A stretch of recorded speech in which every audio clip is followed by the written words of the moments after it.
The Selfish Giant by Oscar Wilde.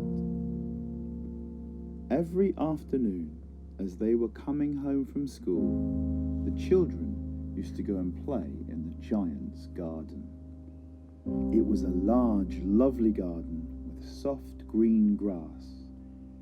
Here and there, over the grass, stood beautiful flowers like stars, and there were 12 peach trees that in the springtime broke out into delicate blossoms of pink and pearl, and in the autumn bore rich fruit.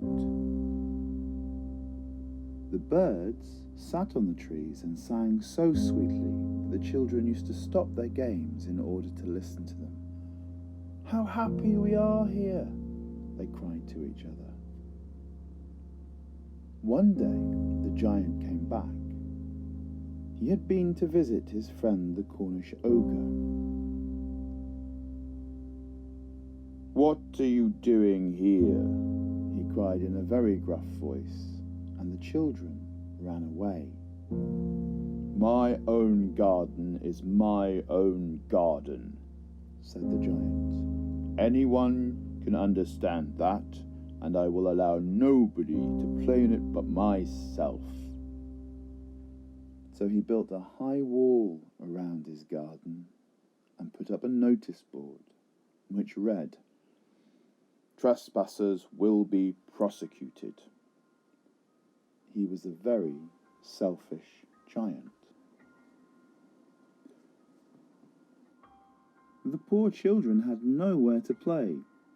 They tried to play out on the road, but the road was very dusty and full of hard stones, and they did not like it. They used to wander around the high wall when their lessons were over and talk about the beautiful garden inside. "How happy we were there," they said to each other. Then the spring came, and all over the country there were little blossoms and little birds. Only in the garden of the selfish giant it was still winter.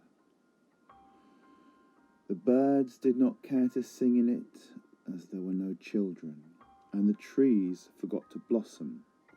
Once a beautiful flower put its head out from the grass, but when it saw the notice board, it was so sorry for the children that it slipped back into the ground again and went off to sleep. The only people who were pleased were the snow and the frost. "Spring has forgotten this garden," they cried, "so we will live here all year round." The snow covered up the grass with her great white cloak, and the frost painted all the trees silver. Then they invited the north wind to stay with them, and he came. He was wrapped up in furs, and he roared all day about the garden and blew the chimney pots down. "This is a delightful spot," he said. "We must ask Hail on a visit."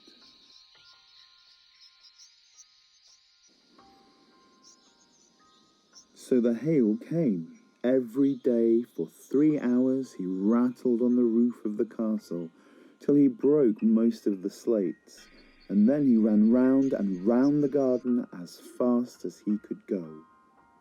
He was dressed in grey, and his breath was like ice. "I cannot understand why the spring is so late in coming," said the selfish giant as he sat at the window and looked out at his cold white garden. "I hope there will be a change in the weather." But the spring never came, nor the summer. The autumn gave golden fruit to every garden, but to the giant's garden she gave none. "He is too selfish," she said. So it was always winter there, and the north wind and the hail and the frost and the snow danced about the trees. One morning the giant was lying awake in bed when he heard some lovely music. It sounded so sweet to his ears that he thought it must be the king's musicians passing by. It was really only a little linnet singing outside his window, but it was so long since he had heard a bird sing in his garden that it seemed to him to be the most beautiful music in the world. Then the hail stopped dancing over his head, and the north wind ceased roaring, and a delicious perfume came to him through the open casement. "I believe the spring has come at last," said the giant, and he jumped out of bed and looked out.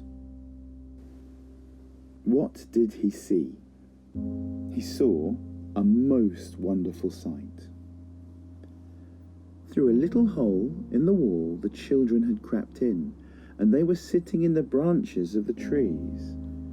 In every tree that he could see there was a little child, and the trees were so glad to have the children back again that they had covered themselves with blossoms and were waving their arms gently above the children's heads. The birds were flying about and twittering with delight, and the flowers were looking up through the green grass and laughing. It was a lovely scene, only in one corner it was still winter. It was the farthest corner of the garden, and in it was standing a little boy. He was so small that he could not reach up to the branches of the tree, and he was wandering all around it, crying bitterly. The poor tree was still quite covered with frost and snow, and the north wind was blowing and roaring above it. "Climb up, little boy," said the tree, and it bent its branches down as low as it could, but the little boy was too tiny. And the giant's heart melted as he looked out.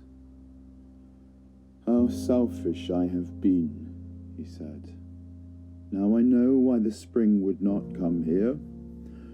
I will put that poor little boy on top of the tree, and then I will knock down the wall, and my garden shall be the children's playground for ever and ever."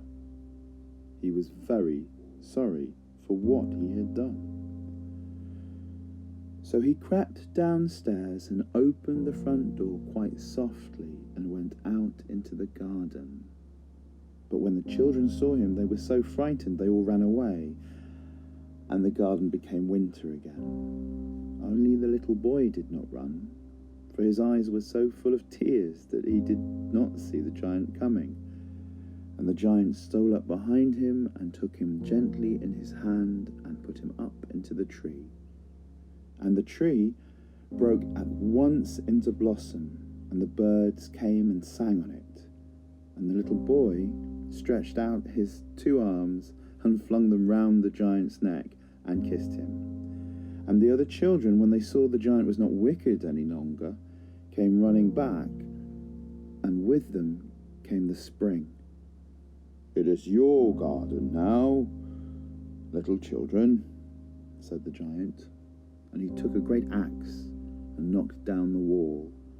And when the people were going to the market at 12 o'clock, they found the giant playing with the children in the most beautiful garden they had ever seen.